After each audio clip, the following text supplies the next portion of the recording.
Hey everybody, we're back in the car again, and today we're talking about something that I'm sure every one of you who is watching this video can identify with.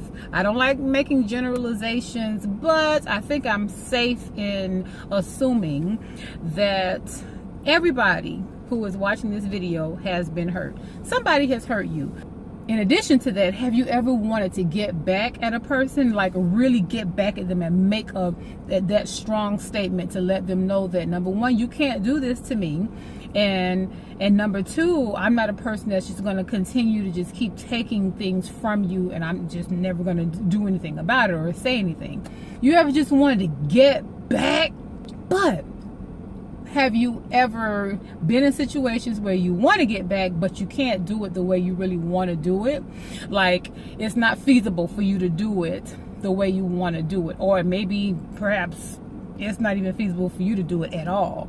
Like, say it's a boss.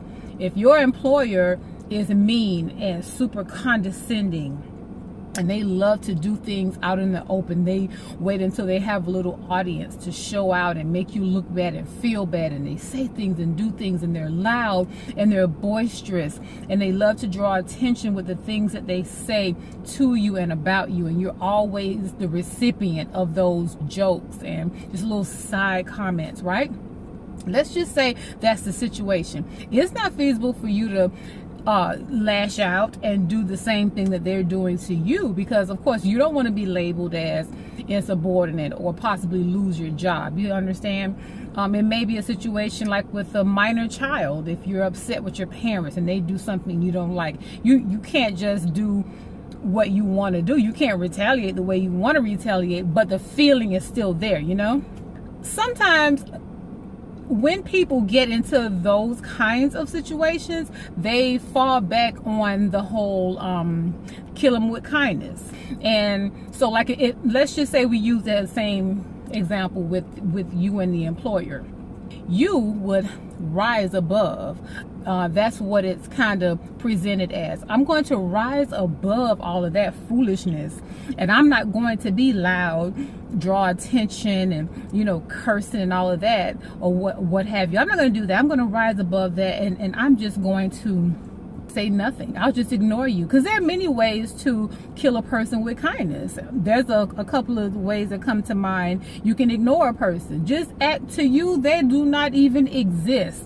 Okay, they're dead to you. You can ignore them, or you can just, you know, just give them little one-word answers, things to let you're still making the statement, but you're not really doing what you really want to do, but the statement is still being made. If that same person turns around and wants a favor, they may ask you something. It's, no, I can't, I'm not available. Or another way to kill a person with kindness is to kind of be the opposite.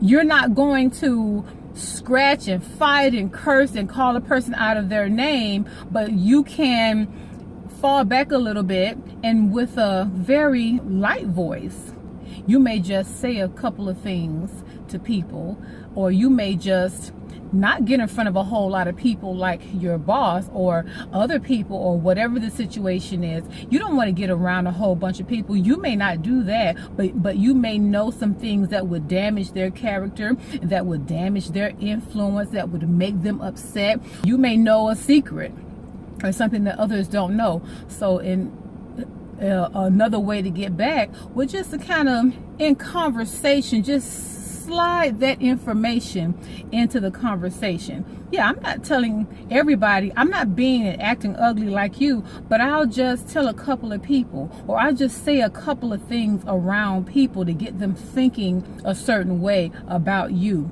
This is the message that I'm trying to convey to Christians. It's the same motive, just different methods. That whole mindset, it does not, I don't know, it doesn't fit into the character of Jesus Christ. It doesn't reflect his sentiments at all, because Jesus is not like that. God said, with loving kindness have I drawn you unto me. God knew that mankind was in a very bad way, but he said love and kindness drew you to the solution, drew you to my love and my care for you, so that you can be saved. That's what love is for. So to kill with kindness doesn't go together. If we as Christians fall into that trap, and it is a trap, if we fall into that trap, we begin to look and mirror the character of Satan. Satan is a deceiver. Satan comes with sheep's clothing, but what is he? He is actually a wolf with evil intentions. He comes as a sheep, looking like a sheep, as if he has wonderful and good and positive intentions, but his motives are evil, and he wants to kill, steal, and destroy. So how do we as Christians show the love of Jesus Christ when we're being kind on the outside, but with an evil intent? It doesn't look like Jesus, because it is not Jesus. Jesus does not do that. So in my closing, David said, let the words of my mouth and the meditation of my heart be acceptable unto you, Lord. Not just what I say, not just the words of my mouth, but when you look at my heart and you see the counsels of my heart, Lord, when you shine the light on my motivations, when you look at my heart and you see why I do what I do, why I said what I said, I want that to be acceptable. That whole killing with kindness, Christians, let's throw that out of the window.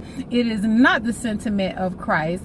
When Christ loves, he loves for real. Therefore, when we love, Jesus is in us. So when we love, we are loving through his love. We're allowing his love and his care and compassion to shine through us. We don't love with another motive underneath.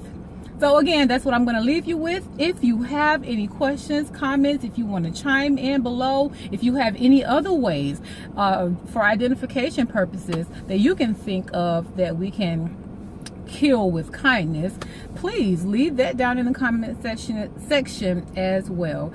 Thanks for listening, and if the Lord allows, we'll do this again soon.